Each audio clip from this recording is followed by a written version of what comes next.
Hello, so today I'll be teaching you all about the type tool, all the basics and everything you need to know about it. So starting off, this is the type tool, this right here. If you click on it, you see we can have a horizontal type tool or a vertical. Vertical looks like the basic vertical typing, that's horizontal. Vertical looks like this. So here you can see the comparison of the two. So up here is all of our edit bar. So this is where we can make all of our changes, our main changes. So if we highlight it, we can have our font family here, which is all of these fonts. There's lots in the Photoshop function. So for right now, I'm going to stick with the one I already got, which is the MyRed Pro. Here we have the weight of the font, so we could do regular, italic, bold, or sample, but again I'm just going to leave it as the regular. Then we have the size of the font, so we could pick up any of these already there, but we could also type it in if we wanted. So I'm going to change it to, let's go with 100. And then here we have anti-aliasing. So here we have none, sharp, crisp, strong, or smooth. So if we zoom in, we can see that there's some like pixelating, like what they call it stairs. We can fix that by using the anti-aliasing tool. So if we highlight this, we can go from, well, it's on sharp right now. Sharp is the desired effect for clean edges. However, it may not be strong enough in some cases, such as like high resolution projects. So, and otherwise we could use crisp, and that would make it even more perfect and smooth. Strong, and then smooth. So all of them, it just differs on what project you're doing and what best suits your needs. Over here is the normal margin function, so I'm going to keep it in the middle function. Right here is the font color, right here. So yes, you can pick whatever font color you want. So I'm going to go with red because it stands out the most. So yeah, so that's basically just the main simple functions of the top. So next I'm going to show you the styles panel. So if we again highlight the hello, and we go to layer and layer style, we come to all these different effects. The most efficient ones and the ones that most people use are the drop shadow. This adds a shadow that falls behind the contents of the layer. So if we move this over, you can see more. The opacity is just like how dark the shadow is. The distance is how far it is the shadow is going from the word. The spread is how wide or dark the shadow is going, and the size is how big the shadow is. So the bigger you go, it'll just be more of a blur. So if you keep it smaller, it'll still say kind of hello. If you adjust the angle, which is here, this is changing where the shadow is. So it could be above, below, to the right, to the left. So I'm gonna keep it to the bottom right, kind of. And here you can see when I change it, this other square, which represents the shadow, is changing as well.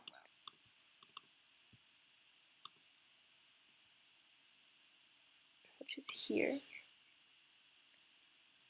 As a shadow that falls just inside the edges of the layer's content, it gives the layer like a receding appearance. So if you change the opacity, see how it doesn't make it look 3D, but almost like it's like cut into, almost. Again, changing the distance would change the look of that. We can adjust the choke, which will make it kind of hard to see. So if you keep it low numbers, it's easier to work with because unless you're having a bigger font with more space, it'll work out better. So here we have a shadowed text layer. So now we're going to incorporate the clipping mask and the type tool together. So let's go ahead and type a letter. Go with a Q.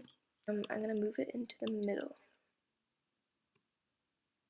I'm going to go ahead and take a picture from my desktop. Let's go with this picture. And we're going to drag it into the layers. Go down here is create clipping mask. So now here we have the letter with the image inside. So if we can move around the image to pick what kind of image we want to be shown into the. Here is a way of incorporating clipping masks, a picture, and text tools in one. This could be used for business cards or logos or stuff like that. And then we're going to do some warping of the text. Warp the text. By doing this, we will click on this icon up here. So we're going to type something. We're going to go with the word light. Then if we highlight it and we go to this up here in the main bar, it's the warp text. So in the warp text we can pick different styles. So right now there's none, it's straight across, there's no distortion to the text. So if we click arc, I'm going to go ahead and click all of these styles just so you can see.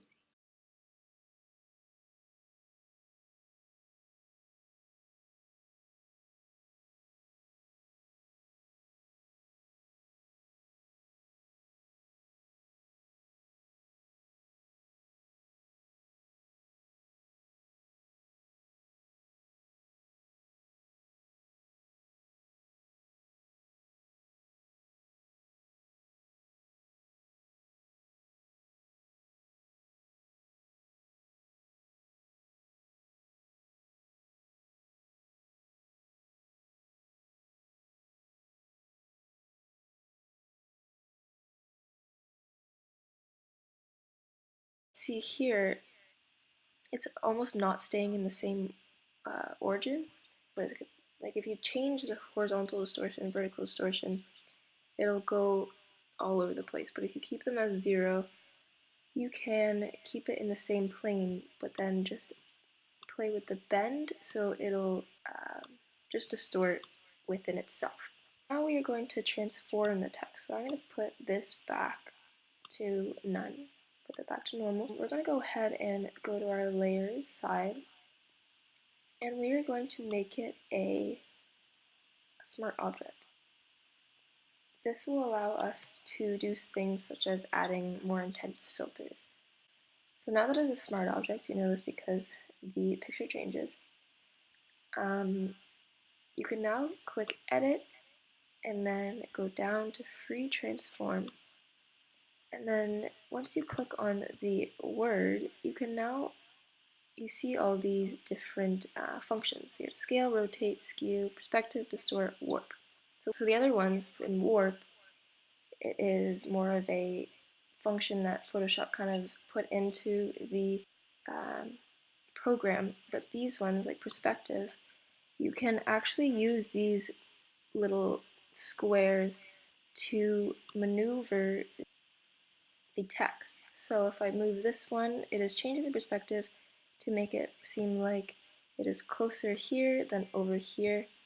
If we did that over here, we could make this side smaller and it would be doing the exact same but opposite. So here it's just showing that if you make it a smart object and then you transform it, you can maneuver the text more diligently. So now I'm going to type something else. Let's go with water. Okay. So now I'm going to type something else. Let's go with water. want it. Okay, so if we move this again, if you go to type right here, and then you go to panels, you have the character panel and the paragraph panel. So if you click on the character panel, so all of these character functions are changing the look of either individual letters or the word overall. So leading is one of the, which is right here, is one of the functions found in the character panel that is not in the option bar, which is usually up there. This controls the amount of space between the lines of type. So I guess for this one I should have written more. We could do water is good. So we did that, and then we went ahead and clicked on this one, which is again leading. We are changing the amount of space between each of the lines. See, it's getting bigger, so if we want to go back to auto, tracking is another type of option found only in the character panel. It is right here. It controls the amount of space between a range of letters and characters. So it's usually set at a default of 0, but if we change it, see how there is less space between each of the letters. So the more negative it goes, the less it goes, and then I go bigger, there's more space between each of the letters. Kerning, over here we have the vertical and horizontal scales right here. So if we change this, 50, we are changing the amount it is stretched up. So 50% is going down. So if we change it to a bigger number than 100%, it'll be bigger. And then vertical, it'll be making it wider. So horizontal, sorry. Vertical is making it taller. Vertical is making it wider. So we'll make it 50. That is making it not wider, but smaller, more condensed. And above 100 is making it very wide. Down here we have a bunch of little icons. So up right here is the, I'm going to go ahead and delete that. We don't really need that. Right here are the superscripts and subscripts options. Two is now a subscript or a superscript. That is used in usually math or chemistry, stuff like that. We also have underline and strike through options, which are right here. Underline is underlining it, pretty self-explanatory, and strike through is putting a strike through it. Here is the faux bold and faux italic. So it's creating a fake bold or fake italic. This is usually used when the font you want doesn't have the bold or italic option, which can sometimes happen. So it's creating a fake one. Right here we have the all caps and small caps for converting lowercase letters into full size or smaller size uppercase letters. So that's what that's doing right there. We have the baseline shift, which is right here, so we're going up again. Baseline shift allows us to move the selected characters or words above or below the baseline. So baseline being not the origin, but this line right here, so where all the letters sit. Again, back to the baseline shift. We are going to highlight just one, so we're going to go with the E right here. By default, it's set to 0, but positive values will shift the selected above the baseline, and the negative selection will put it below the baseline. So I'm going to show you both. So let's go with, and then we'll take the A and we'll do a negative number, so negative 50, we'll put it below. So now we have a staggering word. So here's our final project within the character panel. I'm going to show you how you can write on a shape or in the shape of something. So we're going to go down to the shape function. We're going to click the ellipse tool and we're going to make a circle. So just drag it and there we go. I'm going to take out the fill and I'm going to put it, I'll leave it as black. And then I'm just going to make the point a bit bigger, we'll put it to 3.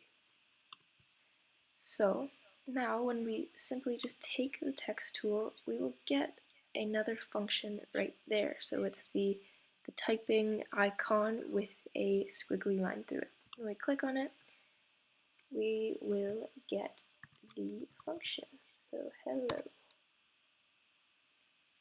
Write more, hello. Hello. We can also take away the circle now and we could just leave it without this. But now you can see how we used the shape tool and the text tool to write in a shape. Something called 3D mode. This mode is very tricky. It'll take a long time to master, but right now I'm going to show you the basics of the 3D function. So once again, we're going to go ahead and type something. I'm going to go with my name. And before you even go into the 3D mode, you're going to want to fix, or not fix, but change any alterations that you want to do and want to see the 3D image as. So this means you want to pick the font, the size of the font, color, actually not the color, you can change the color in the 3D, but the fonts and the size and the bolding especially. And now I'm going to go to 3D up here. And I'm going to click on New 3D Extrusion from Selected Layer. So that's going to take me into the 3D function. These arrows here are changing your view of the text. So it's actually changing your actual text, not just the camera. So if we want it closer to us or further from us, we can go up or down.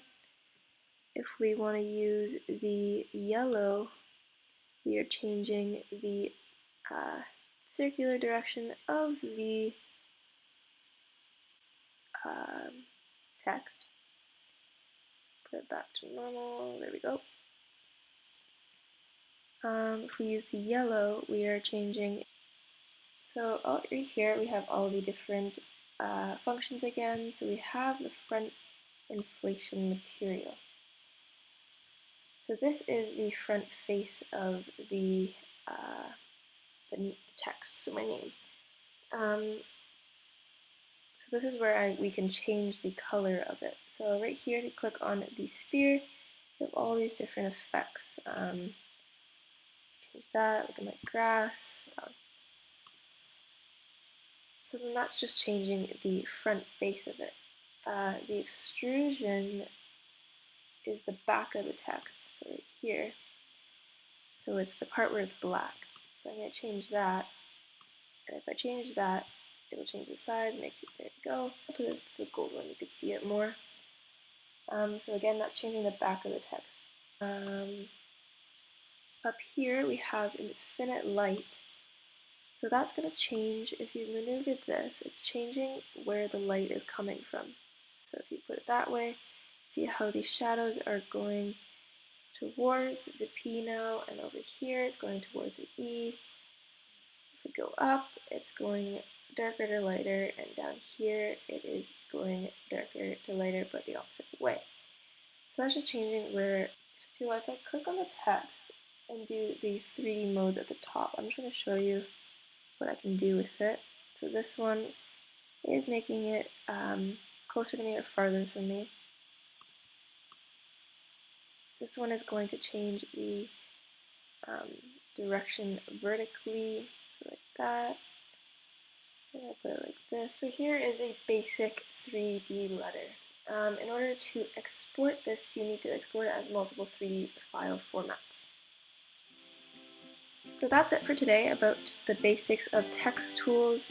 I hope you enjoyed it. If you enjoyed it, please leave a comment down below requesting what you want me to do next, and leave a like and subscribe.